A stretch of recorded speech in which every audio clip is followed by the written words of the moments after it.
तो इस वीडियो में हम देखेंगे कि कैसे पुतिन के डिनर पर राहुल गांधी को निमंत्रण नहीं मिला, जिसकी वजह से न्यूज़ 24 में डिबेट आगे मैं आपको दिखाने वाला हूं, जिसमें मानस गुप्ता के हर सवाल के सटीक जवाब पवन खेड़ा ने दिए और जनता का साथ मांगा। तो मेरे चैनल को सब्सक्राइब करना ना भूलें।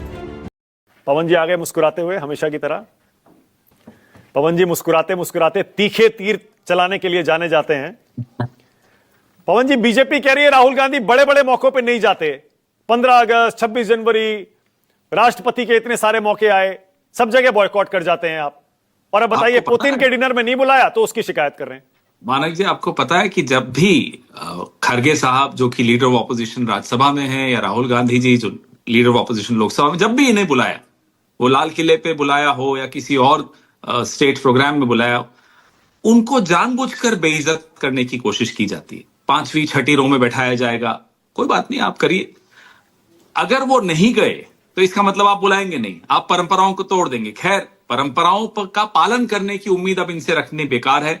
ये वही लोग हैं जिन्होंने मुख्य चुनाव आयुक्त की सिलेक्शन प्रक्रिया में चीफ जस्टिस को हटा दिया, बाहर कर दिया। तो इनसे आप क्या उम्मीद करेंगे? और आज संबंध इतने खराब हो गए मानक जी कि इन्हें लगता है कि कहीं विदेशी मेहमान के सामने इनकी पोल ना खुल जाए, कहीं कुछ बोल ना दें। अरे आप संबंध ठीक रखिए ना। हम तो देश के हित की ही बात करेंगे, आपकी तरह थोड़े ही हैं। हमें कोई नुकसान नहीं है। नुकसान मोदी जी ने अपनी छवि थोड़ा बहुत जो बची है, ज्यादा नहीं बची लेकिन जितनी भी बची है, उस पर और हमला खुद मोदी जी ने बोला है। ये इतने इनसिक्योर आदमी, इतना कमजोर आदमी, माफ कीजिएगा मानक जी, इतना कायर आदमी कभी आपने देखा है? कायर क्यों कह रहे हैं आप? कायर नहीं तो क्या भाई?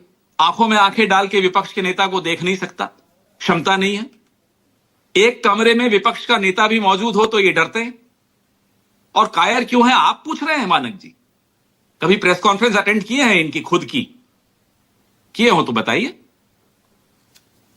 वो आम कैसे खाते हैं, जेब में बटुआ रखते हैं, नहीं थकते क्यों हैं, वो वाली प्रेस इंटरैक्शंस की बात नहीं कर रहा। अरे मोदी जी, आप थकते क्यों नहीं हैं? ऐसी प्रेस इंटरैक्शंस की बात नहीं कर रहा मैं प्रेस कॉन्फ्रेंस की बात कर रहा हूं, जहां मानक गुप्ता को बुलाया जाए। हुआ क्या ऐसा? पवन जी, लेकिन बीजेपी के नेता जो इंस्टेंसेस बता रहे हैं उन पर स्पेसिफिक जवाब दीजिएगा। आप कह रहे हैं कि इनको जब बुलाया जाता है, अपमानित करने के लिए बुलाया जाता है, 5वीं 6ठी रो में बिठा दिया जाता है। अब बीजेपी के जो नेता हैं वो ये बता रहे हैं इंडिपेंडेंस डे 15 अगस्त, रिपब्लिक डे 26 जनवरी, इनको बुलाया गया, नहीं गए। रामनाथ कोविंद जी का राष्ट्रपति के तौर पर जब शपथ वो ले रहे थे तब भी नहीं गए। सीपी राधाकृष्णन, अभी हाल की बात है, उनके भी शपथ ग्रहण में नहीं गए।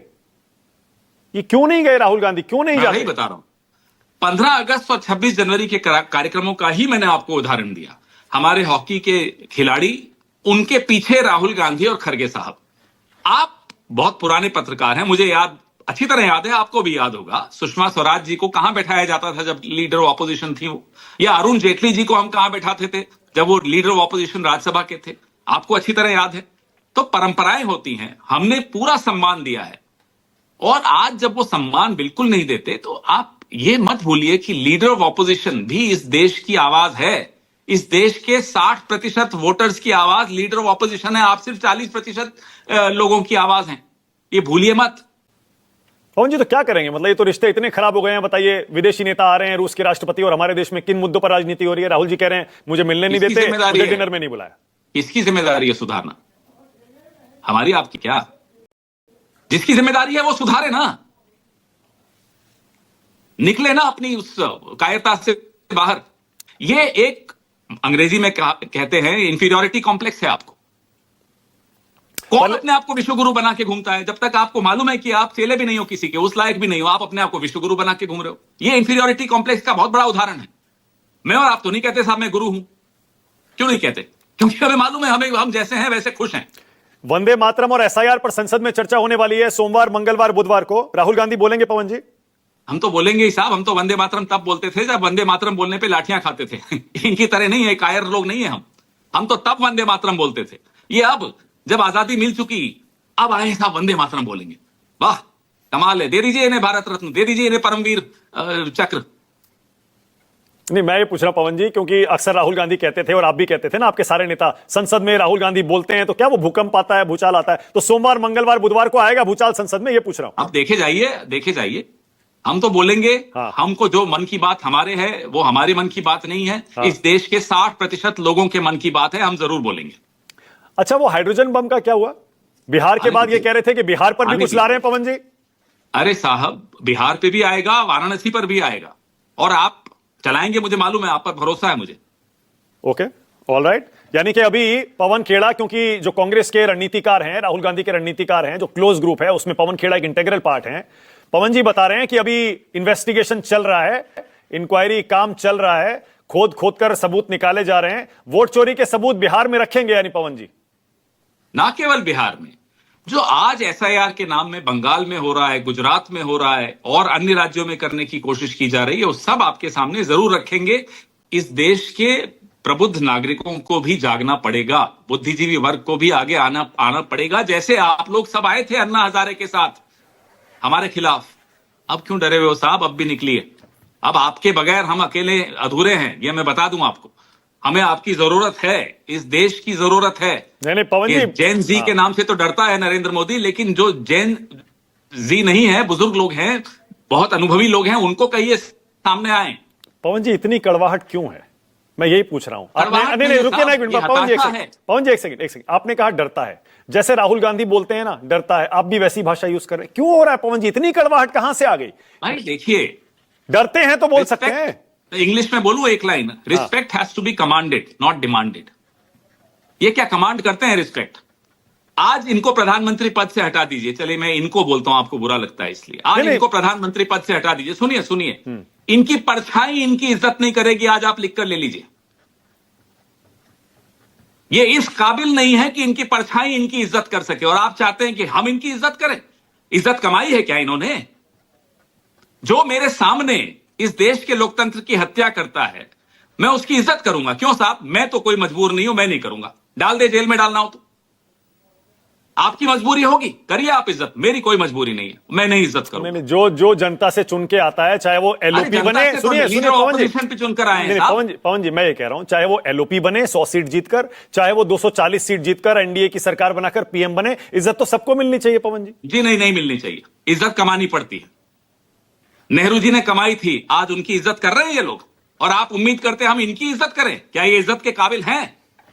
दिल पे हाथ रख के अकेले में पूछिएगा अपने आप से, क्या ये इज्जत के काबिल हैं?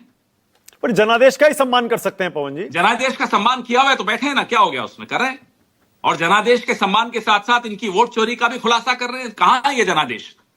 ये धनादेश है, जनादेश नहीं है जी। क्या 10,000 रुपए की तरफ इशारा कर रहे हैं जो अकाउंट में डाले गए थे ना बिहार केवल चुनाव के दौरान? 10,000, ना केवल 10,000, ये जो अरबों रुपए खर्च किए जा रहे हैं, कहां से आ रहे हैं? इतने करोड़ों का एक एक सीट। आज महाराष्ट्र के एक सरपंच के गांव में 1 करोड़ रुपए बांटने के लिए भेजा जाए, आप कहते हैं वहां क्या जनादेश है? ये ज्ञानेश गुप्ता को जेब में जिसने रखा हो वो क्या जनादेश से जीत रहा है? फिर आप कहते हैं इज्जत कीजिए इनकी। क्यों करें इज्जत साहब? रखें कनपट्टी पे हमारे कट्टा, इनका बड़ा मशहूर है ना ये, बड़ा इनको अच्छा लगता है ये सब भाषा। रखें हमारी कनपट्टी पे कट्टा, हम फिर भी इज्जत नहीं करेंगे इनकी, जाए।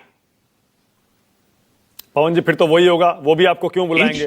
पवन जी आपने मुझे कुछ महीनों पहले एक इंटरव्यू में कहा था कि आप एक बार नरेंद्र मोदी को विपक्ष में बैठकर और सवाल पूछते देखना चाहते हैं, और इधर से राहुल गांधी प्रधानमंत्री के तौर पर उसका जवाब दें।